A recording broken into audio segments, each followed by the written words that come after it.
आकाश आनंद की re entry से BJP को होगा बड़ा नुकसान। बसपा सुप्रीमो के दांव से अखिलेश यादव की भी बढ़ सकती है मुश्किलें। क्या चंद्रशेखर के लिए सिरदर्द बनेंगे आकाश आनंद? लोकसभा चुनाव में फंसे हाथी में जान फूंकने के लिए बसपा सुप्रीमो मायावती ने फिर से अपने भतीजे आकाश आनंद को मैदान में उतार दिया है। आकाश पहले की तरह बीएसपी के नेशनल कोऑर्डिनेटर बन गए हैं और अब पार्टी के लिए नई रणनीति तैयार करेंगे। बीएसपी में आकाश आनंद की मजबूत वापसी के बाद राजनीतिक दलों के भीतर नफा नुकसान की चर्चाएं तेज हो गई हैं। इसके पीछे दो बड़ी वजह भी हैं। पहली बड़ी वजह, लोकसभा चुनाव में बयानों के जरिए आकाश आनंद ने अपनी छवि एक फायर ब्रांड नेता के तौर पर बनाने की कोशिश की है। रैलियों में दिए गए उनके बयानों ने यूपी में खूब सुर्खियां बटोरी। मायावती ने इन्हीं बयानों की वजह से आकाश आनंद को शंट कर दिया था, लेकिन जिस तरह से आकाश की वापसी हुई है उससे यह चर्चा जोरों पर है कि अब बीएसपी भी मुखरता से राजनीति करती हुई नजर आएगी। दूसरी बड़ी वजह, एक वक्त मायावती की पार्टी का वोट 30% के आसपास हुआ करता था। वर्तमान में यह 9% पर सिमट गया है। आकाश अगर अपने बलबूते इन वोट प्रतिशत को हासिल कर पाने में सफल होते हैं तो कई दलों का समीकरण बिगड़ सकता है। इन तीन सिनेरियो में समझिए आकाश के एंट्री से किसे होगा नुकसान। पश्चिमी यूपी में घट सकती हैं बीजेपी की सीटें। बीएसपी का कोर वोट बैंक सबसे ज्यादा पश्चिमी उत्तर प्रदेश में है। साल 2007 में जब मायावती ने अकेले दम पर उत्तर प्रदेश में सरकार बनाई थी तो उस वक्त पार्टी को पश्चिमी उत्तर प्रदेश की 50% से ज्यादा सीटों पर जीत मिली थी। पार्टी ने आगरा, बिजनौर, मेरठ, बुलंदशहर, अमरोहा और सहारनपुर में शानदार प्रदर्शन किया था। हालांकि साल 2012 में पार्टी के हाथ से सत्ता खिसक गई, लेकिन पश्चिमी उत्तर प्रदेश में उसका परफॉर्मेंस बरकरार रहा। पार्टी के 80 में से 33 विधायक पश्चिमी उत्तर प्रदेश के ही थे। साल 2013 में मुजफ्फरनगर दंगे और 2014 में मोदी लहर में बीएसपी को पश्चिमी उत्तर प्रदेश में जरूर बड़ा झटका लगा, लेकिन पार्टी के जनाधार में कमी नहीं आई।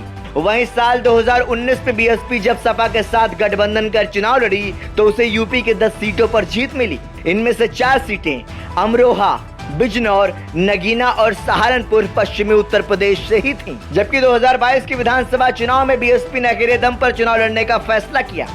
मायावती के इस फैसले से पार्टी में टूट होनी शुरू हो गई। चुनाव आते आते यूपी का मुकाबला बीजेपी बनाम सपा में तब्दील हो गया। लड़ाई दो तरफा होने की वजह से पश्चिमी यूपी में मायावती का वोट बीजेपी की तरफ शिफ्ट हो गया। सीएसडीएस के मुताबिक साल 2017 में बीजेपी को जाटो समुदाय से सिर्फ 8% वोट मिले थे, जो 2022 में बढ़कर 21% हो गए। इन्हीं वोटों की बदौलत बीजेपी ने 2022 में पश्चिमी उत्तर प्रदेश की 70% सीटों पर जीत हासिल की। ऐसे में आकाश आनंद की पहली कोशिश अपने कोर वोट बैंक को वापस लाने की होगी। ऐसे में 2027 में पश्चिमी उत्तर प्रदेश में त्रिकोणीय मुकाबला हो सकता है, जिसका सीधा नुकसान भारतीय जनता पार्टी को होगा। मुस्लिम वोट हाथी की ओर लौटा तो जाएगी सपा की बादशाहत। उत्तर प्रदेश का मुस्लिम समुदाय भी मायावती को वोट करता रहा है। साल 2019 में बीएसपी के 10 में से 3 सांसद इसी समुदाय से थे। एक वक्त मायावती ने दलित, मुस्लिम और ब्राह्मण का मजबूत गठजोड़ भी तैयार किया था, लेकिन बदले हालात में बीएसपी के पाले से मुसलमानों के वोट छिटक गए। साल 2022 और 2024 के चुनाव में उत्तर प्रदेश में मुसलमानों ने सपा और उसके गठबंधन को एक तरफा वोट किया। सीएसडीएस के मुताबिक 2024 में तकरीबन 92% मुसलमानों ने सपा गठबंधन को वोट किया, जबकि बीएसपी को सिर्फ 5% मुसलमानों के वोट मिल सके। इसकी दो बड़ी वजह थी। पहला, बीजेपी के मुकाबले सपा मजबूत दिख रही थी और दूसरा, बीएसपी के पास मुसलमानों के बड़े नेता नहीं थे। आकाश आनंद को मायावती ने फिर से सक्रिय किया है।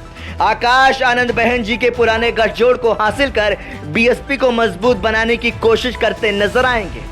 इस कड़ी में अगर मुसलमानों का वोट बीएसपी की ओर जाता है तो इसका सीधा नुकसान समाजवादी पार्टी को होना तय है। आकाश आनंद की वापसी से कांग्रेस की भी टेंशन बढ़ सकती है। कांग्रेस जिन सीटों पर 2024 में जीत हासिल की है, उनमें से अधिकांश सीटों पर एक वक्त बीएसपी का कब्जा रहा था। मसलन सहारनपुर में इस बार कांग्रेस के इमरान मसूद चुनाव जीते हैं, जबकि 2019 के आम चुनाव में यहां से बीएसपी को जीत मिली थी। आकाश की री एंट्री ने चंद्रशेखर की भी बढ़ाई चुनौती।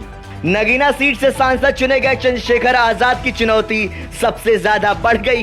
दरअसल नगीना सीट जीतने के बाद उत्तर प्रदेश में चंद्रशेखर को दलितों का नया नेता कहा जा रहा है। इसकी भी दो वजहें हैं। पहला, मायावती का सिकुड़ता जनाधार और दूसरा, बीएसपी में लीडरशिप की कमी। यही वजह है कि मायावती ने आकाश को फिर से प्रमोट करके लीडरशिप की कमी को खत्म कर दिया है। आकाश आनंद अगर बीएसपी में जान फूंकते हैं तो चंद्रशेखर के लिए भविष्य की राह मुश्किल भरा हो सकता है, क्योंकि आकाश आनंद के पास बीएसपी का पूरा काडर है और मायावती की विरासत। ब्यूरो रिपोर्ट, संदेश वाहक।